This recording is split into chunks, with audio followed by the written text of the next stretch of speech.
ओम श्री परमात्मा नमः। मैं प्रोफेसर अजीत देवस्थी अपने परम पूज्य गुरु जी प्रातः स्मरणीय प्रोफेसर पंडित भगवत शरण शुक्ल जी के साथ में आप सभी का Awasthi Ayurveda anatomy yoga and spirituality channel पर हार्दिक स्वागत करता हूँ।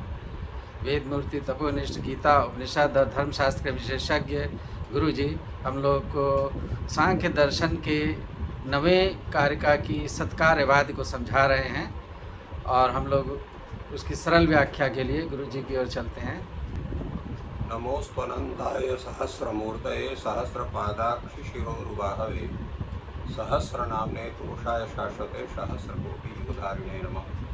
कृष्णाय वासुदेवाय हरये परमात्मने प्रणतक्लेशनाशाय गोविंदाय नमो नमः।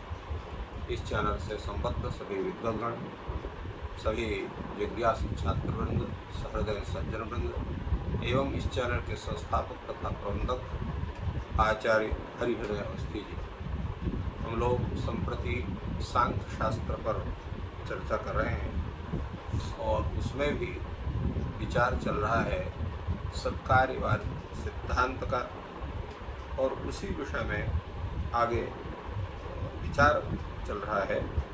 और आचार्य वाचस्पति मिश्र कह रहे हैं, एवं अभेदे सिद्धे तंतव एव तेन तेन संस्थान भेदेन परिणता पटा।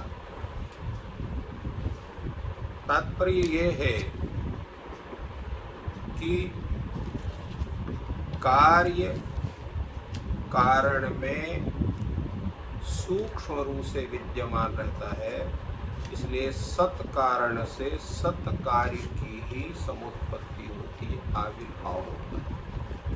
जैसे कि यहाँ पर कहते हैं एवं अभेदे सिद्धे, कार्य और कारण में अभेद होने के कारण ही तंतवः एव तेन तेन संस्थान भेदेन परिणता। जो तंतु धागा है वो उस संस्थान भेद से, अर्थात जब वो बुनते हैं तो बुनने के बाद जो परिणाम स्वरूप उसका होता है तो वही धागे ही बुनने के बाद पट के रूप में परिवर्तित हो जाते हैं।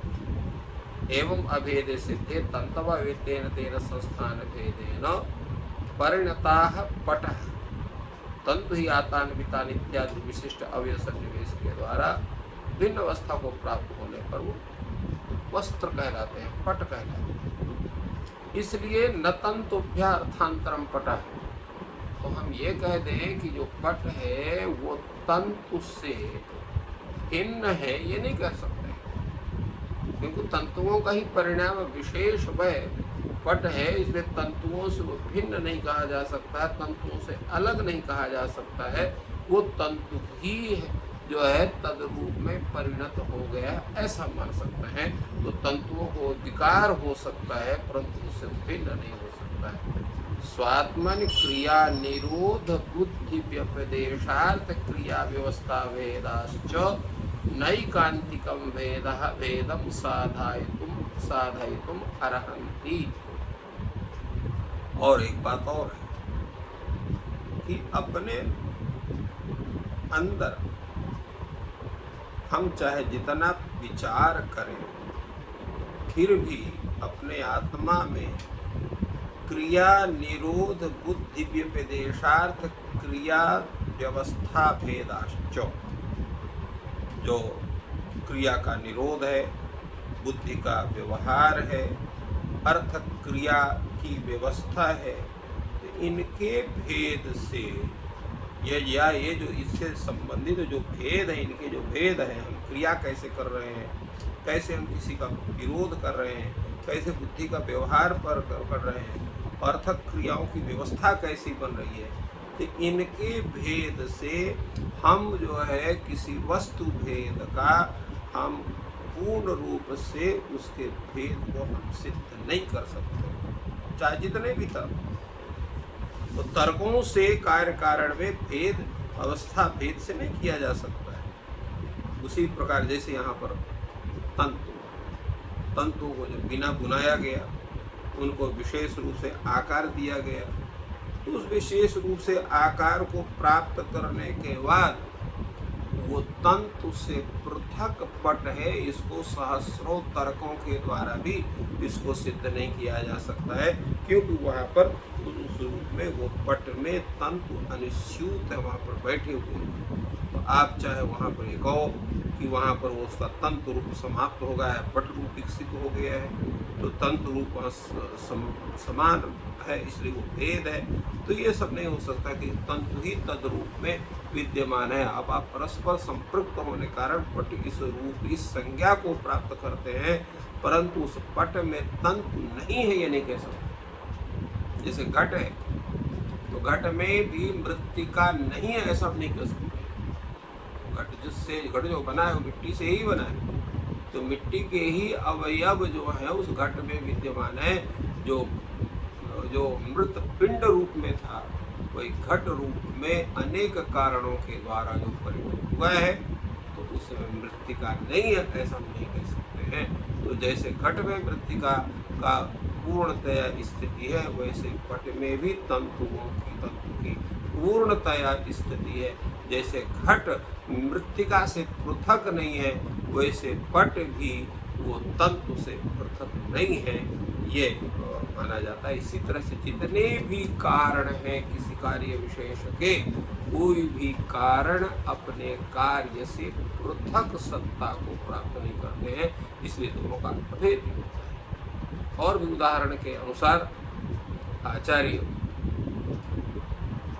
जो है वाचस्पति जी कहते हैं, यथा ही पूर्वमंगस्य अंगानि पूर्व शरीरे निविशमानानि तिरो भवन्ति निस्सरन्ति चाविर्भवन्ति न तु कूर्मतः तदंगानि उत्पद्यन्ते प्रध्वंसन्ते वा एवं एकस्याः मृतः सुवर्णस्य वा घटमुकुटादयः विशेषाः निस्सरन्ते आविर्भवन्ते उत्पद्यन्ते इत्युच्यते।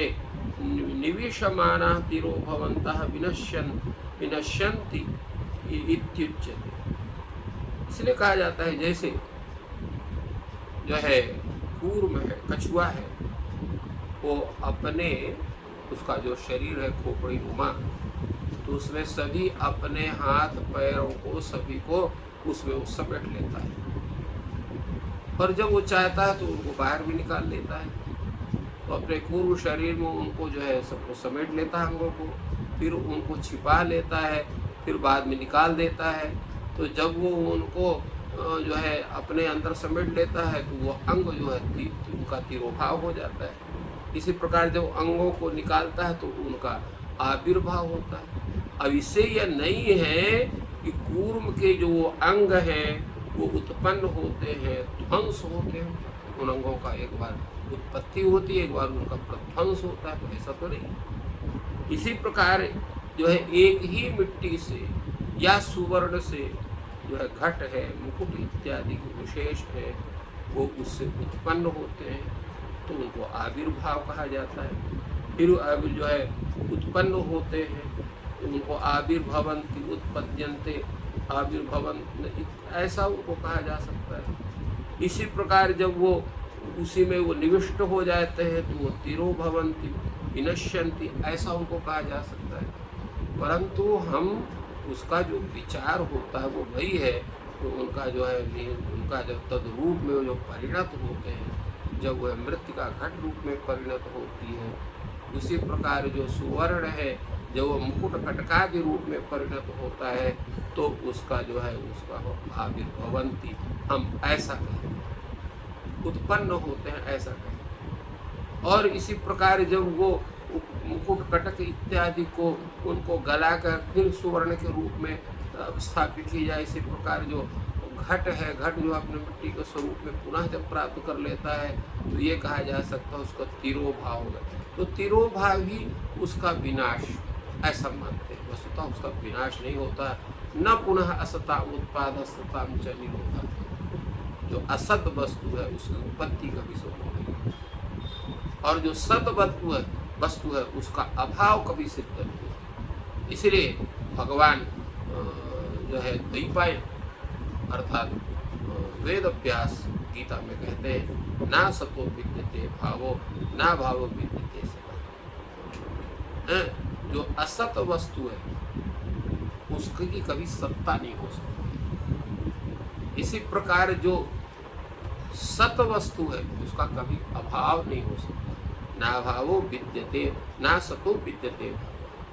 असतः असत वस्तु न, जैसे बंध्या का पुत्र नहीं होता है, सुपूर्ण रूप से उसका भाव है, तो कभी भी बंध्या पुत्र की सत्ता को आप नहीं मान सकते। आकाश पुष्प नहीं होता है तो आकाश पुष्प की सत्ता आप कभी नहीं मान सकते हैं। खरगोश को सींग नहीं होता है तो खरगोश की सींग की सत्ता कभी नहीं मान सकते हैं।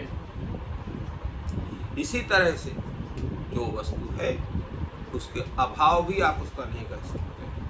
जो वस्तु हमें दिखाई पड़ती है, जिसकी सत्ता हमें पूर्ण रूप से ज्ञात है, उसके अभाव हम उसको नहीं कर, ना अभाव विद्यते सता, सद वस्तु का कभी अभाव नहीं कर सकते, क्योंकि उसका प्रतीति उसकी होती है। इसी प्रकार जैसे यथा कूर्मः स्वावयवेभ्यः संकोच विकासेभ्यः न भिन्न, जैसे कूर्म जो है उसके जो अवयव हैं संकोच और विकास से भिन्न नहीं होते हैं, इसी प्रकार जो है घट मुकुटादि जो है वो मृत्तिका से सुवर्ण से भिन्न नहीं होते, उसके संबंध में ही रहते हैं। इससे ज्ञात होता है कि सत कारण से ही सत कार्य की समुत्पत्ति होती है। कारण भी सत है और कार्य भी सत। इस प्रकार गुरुजी ने बहुत ही सरल शब्दों में ये व्याख्या की। ईश्वर आपकी सहायता करें।